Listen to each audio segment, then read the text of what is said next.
जय हिंद दोस्तों, आपका स्वागत है आपके अपने पसंदीदा चैनल स्टडी एंड अपडेट्स में।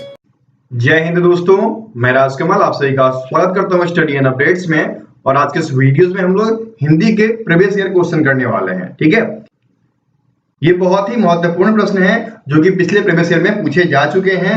तो उन्हीं सभी प्रश्नों को आज के इस वीडियोस में करने वाले हैं और जिनको जो उत्तर आता होगा वो कमेंट बॉक्स में कमेंट करते रहेंगे। ठीक है, और जो प्रश्न आपसे पूछा जाएगा उसका उत्तर कमेंट बॉक्स में जरूर कमेंट करेंगे। ठीक है, तो चलिए शुरू करते हैं। ये रहा आपका पहला प्रश्न।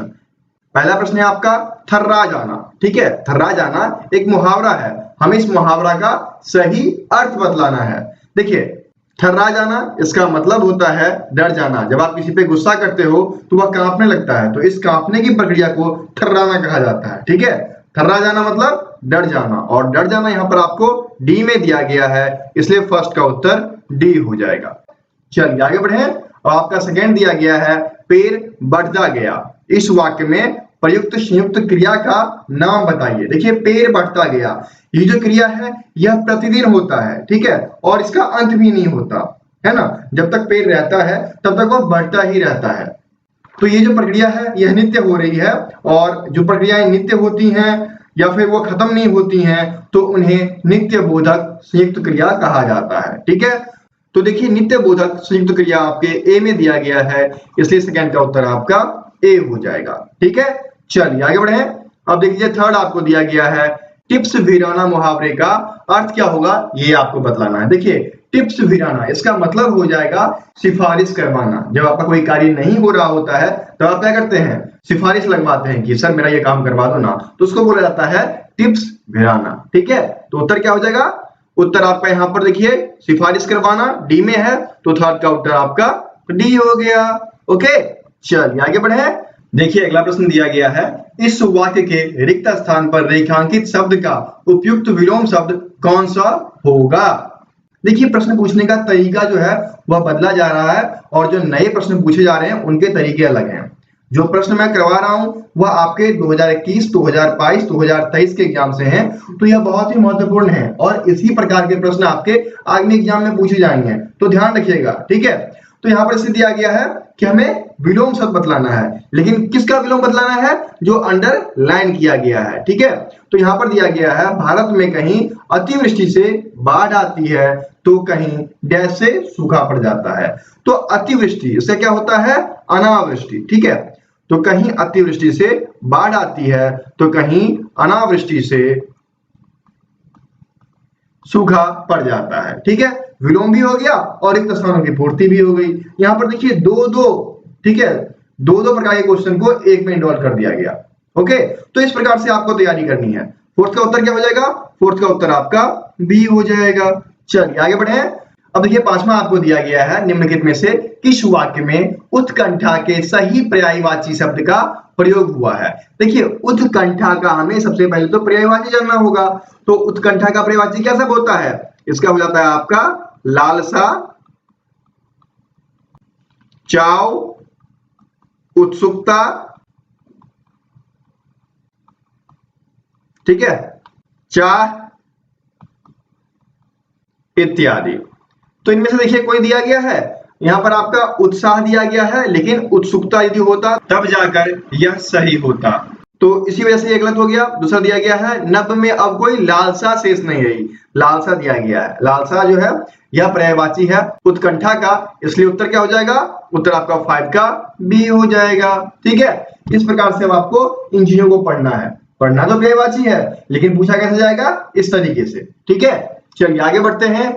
अगला आपको दिया गया छठा लकड़ियों का समूह, रेखांकित पद समूह के बदले उपयुक्त शब्द का प्रयोग कीजिए। यहां पर क्या है कि लकड़ियों का क्या होता है, गट्ठर होता है, कभी भी समूह नहीं होता। ठीक है, ना ही टुकड़ा होता है, ना ही ढेर होगा, ना ही रेवल होगा, क्या हो जाएगा, गट्ठर हो जाएगा। ठीक है, तो 6 का उत्तर आपका ए हो जाएगा। यहाँ समूह दिया गया था और समूह जो है लकड़ियों में प्रयोग नहीं होगा, यहाँ पर गट्ठर का प्रयोग किया जाएगा। ठीक है, आगे बढ़े। सातवां आपको दिया गया है निम्नलिखित वाक्य के किस खंड में त्रुटि है। जीवन और साहित्य का घोर संबंध है। देखिए, जीवन और साहित्य का घनिष्ठ संबंध है। ठीक है, ये प्रश्न पूछा भी गया है और यह प्रश्न जो है आपके अरिहंत की प्रैक्टिस सेट में भी है। ऐसे बहुत सारे प्रश्न हैं जो कि देखने को मुझे मिला है, क्योंकि इतने सारे क्वेश्चंस करवाए हैं वो सब याद होता गया कि कौन सा चीज मैंने कहां से पढ़वाया था। ठीक है, तो ये सब प्रश्न आपको मिलते ही रहते हैं। तो यहाँ पर उत्तर क्या हो जाएगा, घोर जो है इसमें त्रुटि है और घोर आपके डी में दिया गया है, तो 7 का डी उत्तर हो जाएगा। पहले जो होता था उसमें 4 वाक्य दिया गया होता था और उसमें जो सही वाक्य होता था उसका चयन करना होता है, लेकिन अब यहाँ पर क्या दे दिया कि इसमें से किसमें त्रुटि है ये बताना है। ठीक है, अच्छे तरीके से पूछा गया है, ये भी ठीक है। चलिए आगे बढ़ते हैं। 8वां आपको दिया गया है, दिए गए शब्दों में से उचित शब्द से वाक्य पूर्ण करें। देखिए यहाँ पर दिया गया है, वैद्य जी डैश देखकर इलाज करते हैं। तो जितने भी वैद्य हुआ करते थे वह जो है मनुष्य के नाड़ियों को चेक किया करते थे, नाड़ी देखते थे इनकी धड़कन चल रही है, क्या है, कितनी धड़कन है, उस चीज से वह बीमारियों का आंकन किया करते थे। ठीक है, तो नाड़ी ये बड़ी रॉ वाली होगी, ठीक है, छोटी रॉ वाली नहीं, नाड़ी। ठीक है, जहां पर नसों का परीक्षण किया जाता है। ओके, तो 8वां का उत्तर क्या हो जाएगा, 8वां का उत्तर आपका बी हो जाएगा। चलिए आगे बढ़े। 9वां आपको दिया गया है, सरस्वती के पर्यायवाची शब्द से वाक्य की पूर्ति कीजिए। यहाँ पर जो है आपको दिया गया है, प्रातः काल डैश का स्रोत पढ़िए। तो सरस्वती का पर्यायवाची बताइए क्या सब हो जाएगा, शारदा, वीणावादिनी। तो यहाँ पर जो है आपका शारदा दिया गया है, तो शारदा ले लीजिए ना, 9 का ए उत्तर हो जाएगा। ठीक है, चलिए आगे बढ़े।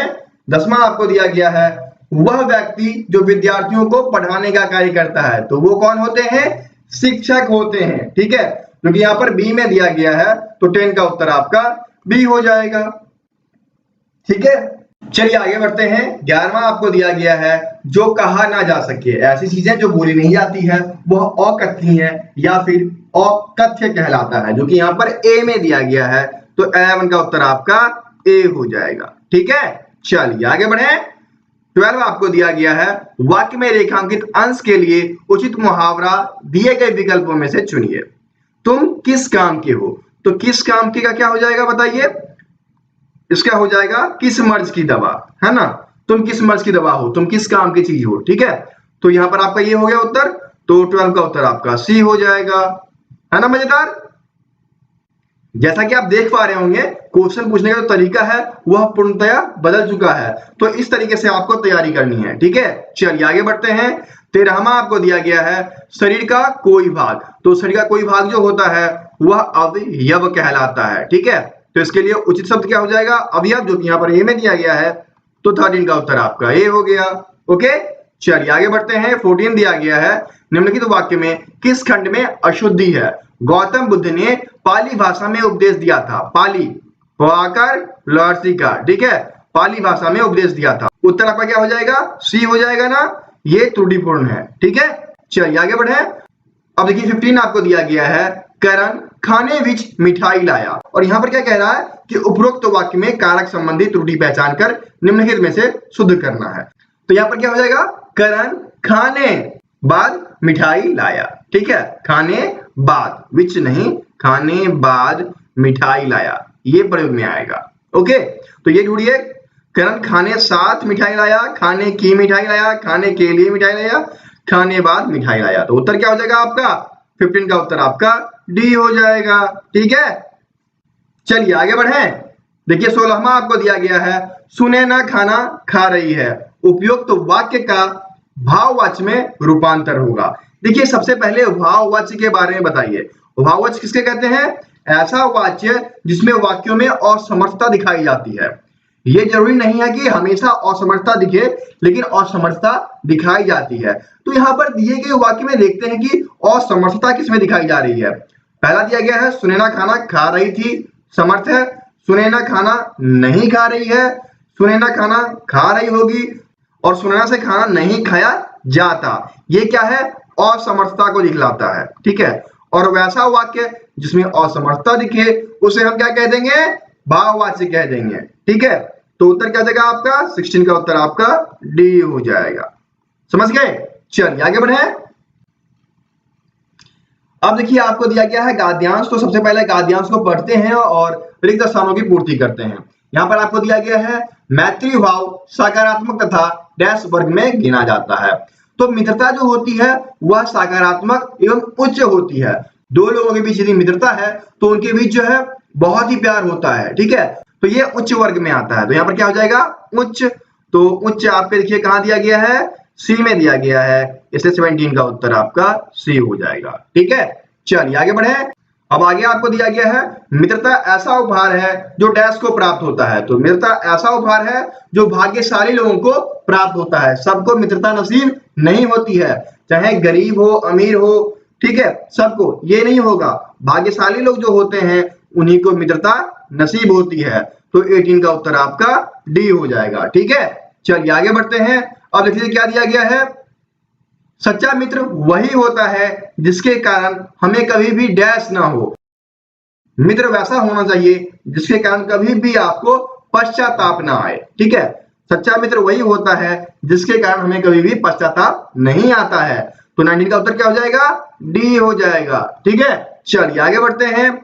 20 आपको दिया गया है और 20 के लिए क्या होगा, जब भी हमारी ऐसी कोई आदत होती है जिससे दूसरों को परेशानी होती है तो ऐसी आदत डैश में ही भलाई है। तो वैसे आदत को छोड़ देना चाहिए। जब आपके किसी दोस्त को दुख पहुंचे तो आप उस आदत को छोड़ दो, अन्यथा उस दोस्त को छोड़ दो, है ना। तो इस चीज को छोड़ने में ही भलाई है। तो 20 का उत्तर क्या हो जाएगा, सी हो जाएगा। चलिए आगे बढ़े।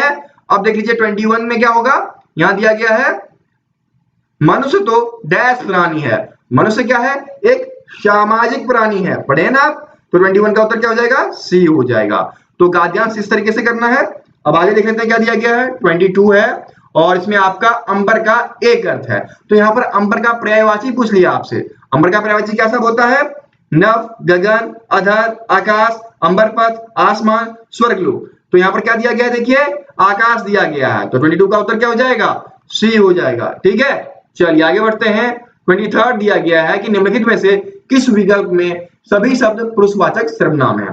तो पुरुषवाचक सर्वनाम क्या होता है, मैं तुम आप, है ना। यहाँ पर देखिए दिया गया है मैं तुम आप डी में। तो 28 का उत्तर डी हो जाएगा। ये सभी वैसे प्रश्न हैं जो आपके प्रीवियस एग्जाम में पूछे गए हैं। तो तैयारी कर लो, ऐसे ही प्रश्न हिंदी में आएंगे, ठीक है। चलिए आगे बढ़ते हैं। 24 दिया गया है, इनमें से तिरस्कार का संधि विच्छेद।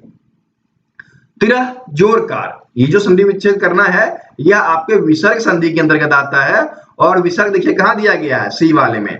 तिरह जोरकार बराबर तिरस्कार। तो 24 का उत्तर क्या हो जाएगा, सी हो जाएगा, ठीक है। आगे बढ़े। और ये आपका आखिरी प्रश्न है और इसके बाद एक प्रश्न मैं आपसे पूछूंगा, उसका उत्तर आप कमेंट बॉक्स में कमेंट करेंगे। 25 में क्या दिया गया है, निम्नलिखित वाक्य को तत्सम शब्द के माध्यम से पूर्ण करें। यहां दिया गया है यह मेरे पुत्र की डैश है, बीवी, वधु, बहू, बेगम। संस्कृत वाले शब्द डालने हैं ना, तो ये हो जाएगा आपकी वधु, ठीक है। ये तत्सम शब्द है। तो यह मेरे पुत्र की वधु है, ठीक है। समझ गए। इस प्रकार से 25 के 25 हिंदी के प्रश्न मैंने बताए। अब बारी है आपकी, आप कमेंट बॉक्स में इसका उत्तर कमेंट करेंगे। और सवाल क्या है, हिरणी का पुल्लिंग क्या होगा। यह प्रश्न पूछा गया है सीआरपीएफ के एग्जाम में, एसएससी जीडी के एग्जाम में, ठीक है। दोनों जगह पूछा जा चुका है, हो सकता है अगला सीआईएसएफ हो। जितने भी पारा मिलिट्री एग्जाम है ना, उन सभी में ऐसे ही प्रश्न आएंगे, तो तैयारी करते रहो, ओके। तो यहाँ पर पुलिंग क्या होगा, इन चार में से कोई एक ऑप्शन सही है, उस ऑप्शन को कमेंट बॉक्स में कमेंट करना है, ठीक है। तो दोस्तों यदि आपको सीआईएसएफ से जुड़ी नोट्स चाहिए तो वो भी उपलब्ध है पीडीएफ के रूप में। यदि आपको पीडीएफ चाहिए तो हमें व्हाट्सएप कीजिएगा, ठीक है। पीडीएफ के लिए मैं आपको व्हाट्सएप नंबर दे देता हूँ 7979946092, ठीक है। आपको 121 रुपीज़ का चार्ज रखा गया है सीआईएसएफ के लिए, जिसमें कि आपको चैप्टर वाइज में आपका क्या क्या आते हैं, एक आपका जीके, ठीक है, दूसरा आपका हिंदी या इंग्लिश जो भी आपका होगा, तीसरा आपका रीजनिंग और चौथा आपका मैथ्स, ठीक है। ये दिए जाएंगे। उसके बाद आपको प्रैक्टिस सेट दिए जाएंगे, ठीक है। तो प्रैक्टिस सेट की संख्या 50 या उससे ऊपर होगी, समझ गए। और लास्ट वन ईयर के करंट अफेयर जो कि साथ में दिए जाएंगे, ठीक है। तो पीडीएफ का ये है, चार्ज 121 है। पे किस पे करना है आपको, पे इसी नंबर पे करना है 7979946092, ठीक है। ये हमारा ऑफिशियल नंबर है। व्हाट्सएप हो, टेलीग्राम हो, जहां भी आप ढूंढेंगे इसी नंबर से मैं आपको मिल जाऊंगा, ठीक है। और यदि आपको फ्री का मॉक टेस्ट चाहिए तो वो भी मैं आपको बता दूं, फ्री मॉक टेस्ट सीरीज, जो कि आपको हमारे वेबसाइट पे दिया जाएगा फ्री। वेबसाइट क्या है? www.studyandupdates.in। डॉट इन वाले पे फ्री आपको ऑनलाइन मॉक टेस्ट सीरीज दिया जाता है, वहां पर जाकर आप उस टेस्ट सीरीज को लगा सकते हैं। ठीक है, कोई भी दिक्कत होगा हमें कांटेक्ट कर लीजिएगा। हमारा व्हाट्सएप नंबर है 7979946092। ठीक है, फिर मिलते हैं अगले वीडियो में, तब तक के लिए जय हिंद।